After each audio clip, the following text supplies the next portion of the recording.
Casey Kane beats Kurt Busch and Tony Stewart here with 162 laps to go. Good time for a Visa race break here in Richmond with Jeff Hammond, Chris Myers from the Hollywood Hotel. We've already had 19 lead changes. The record for lead changes in this race, 25. So some pretty good racing so far and some headliners doing it. We've seen some great racing so far and great, I think, passes for the lead or second place, third place. I mean, this is what short track racing is all about. And this is the one thing we've seen at Richmond so many times in the past, and it's good to see it back. So far, tempers have been cool, but you can bet the guys at Hendrick Motorsports a little hot and bothered about the way they've run, including points leader Jimmy Johnson. 7 straight races, leading in points, but out of things early here. You take a look right there. He has problems, spins out, also breaks the front end part, turns him dead in the inside wall once again, ended his night early. We see his teammate right there, Jeff Gordon, got in the wall also, had to go behind the wall, make repairs, but we understand he is now back out on the racetrack, and hopefully those repairs will allow him to continue and gain some championship points. Came in second in points, and coming into the race, you can see as we keep an eye on where guys are running and how it affects their race for the points. Remember, we're almost at the halfway point of the 26th race mark of the season and the chase for the championship. So currently running, you see the points, that's where they would be now. So Jeff Gordon would lose a little ground. Biffle and Kurt Busch would move up a little. Ryan Newman also in position as well. And speaking of Greg Biffle, like Jeff Gordon, going for his 4th win of this year, Greg running consistently 7th here in the top 10. I think he's big picture racing. We take a look right there at Greg Ziffidelli, crew chief for Tony Stewart. But when you talk about Greg Biffle, I got a chance to talk to his crew chief, Doug Richard, earlier today. He said, my driver is so much more mature than a year ago. They're up basically 21 positions more they were a year ago at the same time. So these guys have really matured and come together as a team. And Tony Stewart, who brought out the last caution, has led the most laps after that super save, but Casey Kane leading Kurt Busch and Tony running 3rd. This has been a Visa race break. Mike? Getting set to restart, 240 laps complete. Dodge, Ford, Chevy. As you have a look from the 390 horsepower Chevy SSR pace car. Kurt Busch comes to pit road as they give 1 to go. Steve? Mike, I was just listening to Jimmy Fennick. They think they have a lug nut jam. You can see their work on the right front. They're pointing down to that area. Jimmy Fennick isn't saying anything on the radio, but you can see. Right side's on, just put right side's on. Now you're listening to the radio communication. Work continues in the area underneath that right front wheel well. About halfway down the back. Bad break for Kurt Busch. Jimmy Fennick continues to watch. A long time here on pit road. Another of the point leaders in trouble. Jimmy Johnson crashes. Jeff Gordon spends time in the garage. And Kurt Busch a long pit stop. And here comes the field for the green flag. Busch is going to go a lap down as Casey Kane brings us back to green.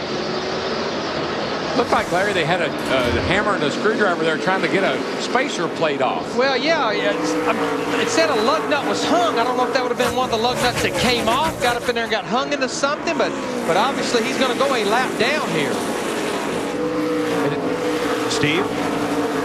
Mike, what I can add to that right now is Kurt Busch told Jimmy Fennick that he heard a terrible grinding noise. We'll follow up as soon as we can to find out what caused it. Now, I have seen a lug nut get hung between the wheel and the rotor itself, and that could be what happened there. And it's like that's what they were trying to do, is hammer it out of there, or chisel it out of there. Yeah, that must be what it was.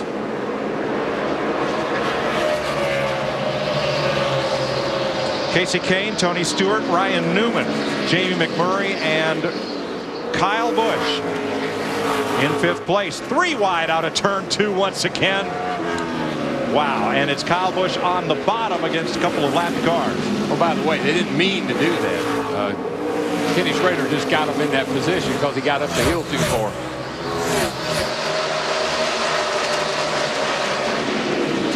Kyle Busch in the 5 car, he's up into the top 5 in the 5th position. Jason Lefter in the 11's got a decent car, but he got a lap down early, so that's why he's battling there, not for position, but to try to be the first car 1 lap down. On this last caution, Mike Bliss got the free pass back up onto the lead lap. I believe they just keep making Greg Biffle, the 16 cars, a little better, You know, these guys will probably at least one more pit stop as we have about 150 laps to go. You see Kevin Harvick right behind him in the 29 car. They lost about 6 positions on that pit stop, Steve. Yeah, Larry Mack and Kevin Harvick is not happy about it. He said, guys, we at least have to maintain. We can't keep losing spots in the pits. Remember, he was 5th last week late in the race at Darlington. They had a problem with an impact wrench, dropped him way back in the field. Todd Berrier, the crew chief, described their pit work tonight as sloppy. Kevin also said to crew chief, or to car owner Richard Childress, this has got to end sometime, Richard. Yeah, especially the later in the race. And I'm going to tell you, we're riding with Jeff Burton right now. Last time off turn 2, that like to been a big wreck over there with this group right here. Yeah, actually what happened is the 4 car checked up in front of Michael a little bit. Michael gave him a little shot. When he did, it blocked the whole racetrack. Looked like one of these parking lots trying to empty after the race.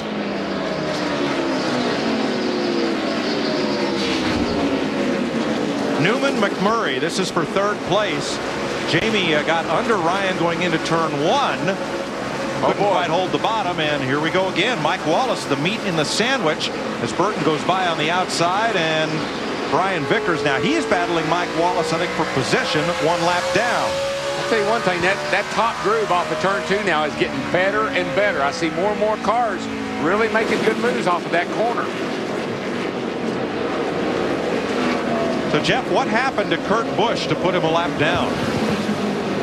Mike, when they came in on the pit stop, when you start taking your lug nuts off, they fly all over the place. And what happened, one of them landed right here between the caliper and the rotor. As he drove off, it wedged itself in that area and embedded itself probably up into the caliper itself. As it was going around the racetrack, Kurt could feel it grinding on the rotor. And what would happen if it left it in there very long, it would eat this rotor all the way apart, and it would eventually fail, and that would be bad news. So they had to come in and knock it out, as this here fell out, but they knocked it out of there. Now he can go back and try to compete, make up that lap.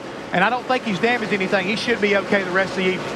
Yeah, well, one thing you don't want to have here, Jeff, you well know, is brake problems, because you cannot run around here with a brake failure. It's a brake problem. He's got a long road to go, though, with 140 laps to go. He's not even close right now to being the first car a lap down. He's back in the 34th position.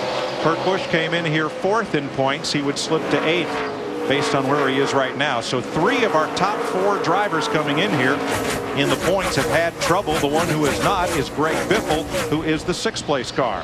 The worst thing you can do to a Kurt Busch is put him in an emotional situation like that. He needs to maintain his cool and work his way back up through there patiently.